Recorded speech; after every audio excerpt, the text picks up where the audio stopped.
As a Des Moines native and son of two Drake University alumni, Brian Hardin has served as athletics director of Des Moines' hometown team since December 2017.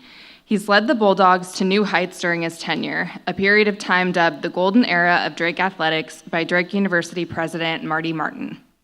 Since 2018, Drake's athletics teams have combined to win 14 conference championships, 14 tournament titles, and have made 38 appearances in NCAA championships. Bulldog student athletes have registered 13 consecutive semesters with a cumulative grade point average greater than 3.30, and they've logged more than 12,000 hours of community service since 2018.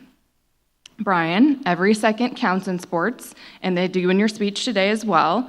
If you go over your time, you just might have to take a bite of dog food.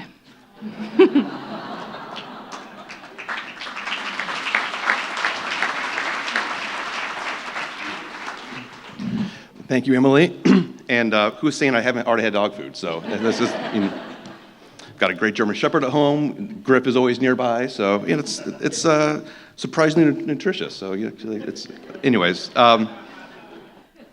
Those are tough acts to follow, and my wife is here, and she knows that typically I can be a little long-winded. I typically like to go without notes, and I'll speak here, but with the time limit, and maybe I don't want to have dog food, I will probably read from some prepared remarks here today. But it is great to be here, and good morning. I'm honored to be here today representing Des Moines' hometown team, your Drake Bulldogs, as Emily said, and to share a few thoughts. I'm going to focus my remarks today on stories on how to compete with bigger organizations, how to surround yourself with the right people, and how to build a winning culture. First, don't be afraid to punch above your weight class. Drake University has a mid-size NCAA Division I athletics department. For context, the University of Iowa Athletics Department spends more than the entire Drake University budget, and Iowa State's football team budget is 3 times greater than our entire athletics department budget.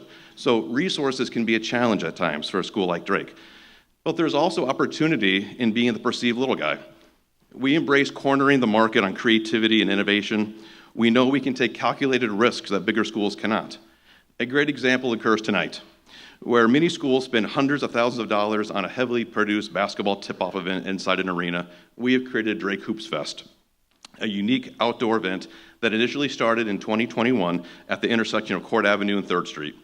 We rolled the dice on attempting to capture the attention of the local community by setting up a basketball court and basketball hoop in downtown Des Moines as a way to run a free kids clinic and introduce our community to our team. Tonight is year 5 of Drake Hoops Fest, and from 5:30 to 8 p.m., we'll have an incredible evening over at Brenton Skating Plaza with food, drinks, and fun, capped off with a drone show over the Des Moines River. I invite you all to attend. Our event has been so successful that other schools have noticed and attempted to replicate it in their own communities. Second, we've had some opportunities to replace successful head coaches who have left for bigger schools over the past 8 years.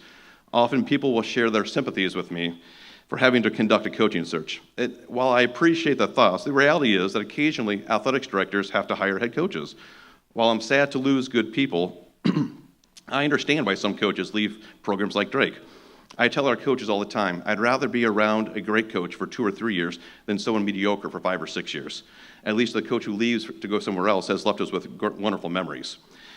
When it comes time to find someone new, our first step is to always build out a list of traits and characteristics we want in the next head coach. We never immediately start looking at resumes of coaches. To us at Drake, when we go through a hiring process, we fall in love with criteria, not with candidates. For any position we hire, we require energy, passion, and vision.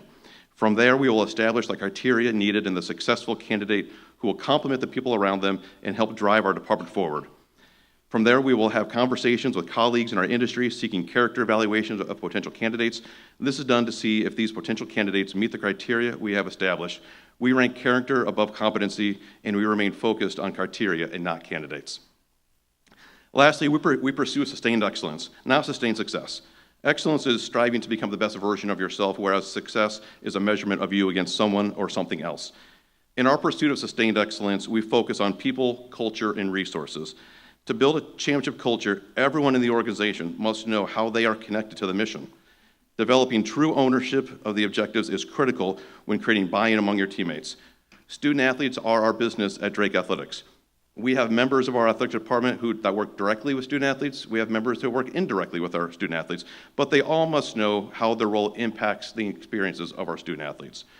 Early in my career, I worked for the Chicago Bears in the public relations department. One of my duties was to create a daily clips packet of everything written about the Bears that day.